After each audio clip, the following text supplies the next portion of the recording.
नमस्कार, आदाब। मैं हूं आपके साथ अलीशा हैदर नकवी और आप सभी का अभिवादन है टीएनपी इंडिया पर। इसराइल के प्रधानमंत्री बेंजामिन नेतन्याहू इन दिनों चौतरफा दबाव में है। एक ओर गजा पर जारी भीषण हमलों को लेकर अंतर्राष्ट्रीय समुदाय में उनकी आलोचना हो रही है, तो दूसरी ओर उनके खिलाफ भ्रष्टाचार के गंभीर आरोपों से जुड़ी अदालती कार्रवाई फिर से सुर्खियों में है। टाइम्स ऑफ इसराइल की रिपोर्ट के मुताबिक नेतन्याहू के खिलाफ गवाही मंगलवार को होने वाली थी, जो उनके राजनीतिक करियर के लिए एक बड़ा खतरा बन सकती थी। ऐसा इसलिए इस वीडियो में आपको बताएंगे। हालांकि इजराइल सरकार इन मामलों को हमास के खिलाफ सैन्य कार्रवाई के तौर पर पेश कर रही है, लेकिन एक्सपर्ट्स का मानना है कि ये घटनाक्रम महज संयोग नहीं हो सकता। नेतन्याहू के खिलाफ भ्रष्टाचार के 3 अलग-अलग मामलों के मुकदमे चल रहे हैं और अगर वो दोषी साबित होते हैं तो उन्हें सत्ता से बेदखल कर दिया जाएगा। ऐसे में सवाल ये उठता है कि क्या गजा में बढ़ते हमले उनके कानूनी संकट से ध्यान भटकाने की रणनीति है। दरअसल नेतन्याहू पहले भी राजनीतिक संकटों के दौरान सैन्य आक्रमण का सहारा ले चुके हैं और उनकी इस रणनीति को क्राइसिस मैनेजमेंट थ्रू वॉर के तौर पर देखा जा रहा है। अब ये देखना दिलचस्प होगा कि क्या इजराइल की जनता और अंतरराष्ट्रीय समुदाय इस बार भी इस नैरेटिव को स्वीकार करेगा या नहीं। कुछ पॉइंट भी हैं जिस पर बात कर लेते हैं। दरअसल नेतन्याहू के संकट में युद्ध का सहारा, इजराइल ने एक बार फिर गजा पर भीषण हमला शुरू कर दिया है, जिससे अब तक 244 से अधिक लोगों की जानें जा चुकी हैं। सोमवार को हुए इन हमलों ने गजा में भारी दहशत फैला दी। इजरायली सेना ने महज 1 घंटे के अंदर 35 हवाई हमले किए, जिसमें करीब 20 लाख आबादी वाले इस क्षेत्र में भय का माहौल है। लेकिन इन हमलों के समय कई सवाल जो है वो खड़े हो रहे हैं। दरअसल इजराइल का दावा है कि उसने यह कार्रवाई हमास के खिलाफ शांति वार्ता विफल होने के लिए की, लेकिन टाइम्स ऑफ इजराइल के एक रिपोर्ट के मुताबिक मंगलवार को प्रधानमंत्री बेंजामिन नेतन्याहू के खिलाफ भ्रष्टाचार मामले की गवाही होनी थी। इससे उनकी कुर्सी पर संकट मंडरा रहा था।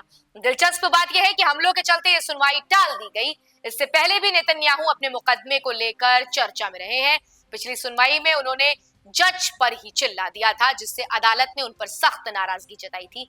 अगर वो इस केस में दोषी साबित होते हैं तो उन्हें सत्ता से हटना पड़ सकता है। देश के भीतर भी उनके खिलाफ विरोध बढ़ता जा रहा है, क्योंकि वो अब तक गजा युद्ध में बंधकों की रिहाई कराने और हमास को पूरे तरीके से खत्म करने में नाकाम रहे। ऐसे में जानकार मानते हैं कि नेतन्याहू के लिए युद्ध को लंबा खींचना उनके राजनीतिक संकट से बचने का एक तरीका हो सकता है। ऐसे में सवाल यह भी उठता है कि क्या नेतन्याहू अपनी कुर्सी बचाने के लिए युद्ध को और तेज करेंगे या फिर इजरायली जनता और अंतर्राष्ट्रीय दबाव के आगे उनको झुकना पड़ेगा। आगे क्या हो सकता है, उन बिंदुओं पर भी बात कर लेते हैं। दरअसल नेतन्याहू के लिए हालात बेहद नाजुक हो चुके हैं इस वक्त। गजा पर बढ़ते हमले, भ्रष्टाचार के केस, देश के अंदर उनकी घटती लोकप्रियता, ये सभी कारक उनके राजनीतिक भविष्य पर बड़ा असर डाल सकते हैं। आगे कुछ ऐसे भी पॉइंट्स हैं जिन पर बात की जाएगी। दरअसल युद्ध को और तेज करना ये बड़ा सवाल है। नेतन्याहू के लिए सबसे संभावित रास्ता हो सकता है, अगर वो युद्ध को और लंबा खींचते हैं तो ये जनता का ध्यान उनके भ्रष्टाचार के मामले को हटा सकता है। वो उस राष्ट्र सुरक्षा का मुद्दा बनाकर अपने विरोधियों को कमजोर करने की कोशिश कर सकते हैं। इजरायली सेना को पूरी ताकत से झोंक कर हमास पर निर्णायक हमले करने की कोशिश कर सकते हैं, ताकि जनता को लगे कि वो मजबूत नेता है।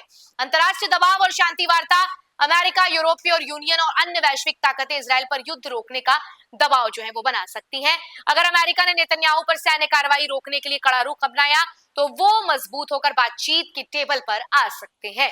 अगर हमास और अन्य गुटबंधकों की रिहाई के लिए राजी हो जाते हैं तो ये युद्ध जल्दी खत्म हो सकता है।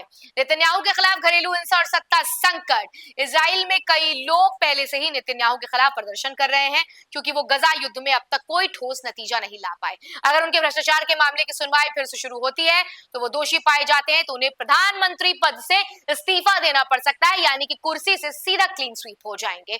इजराइल में गठबंधन सरकार की स्थिति पहले ही अस्थिर है।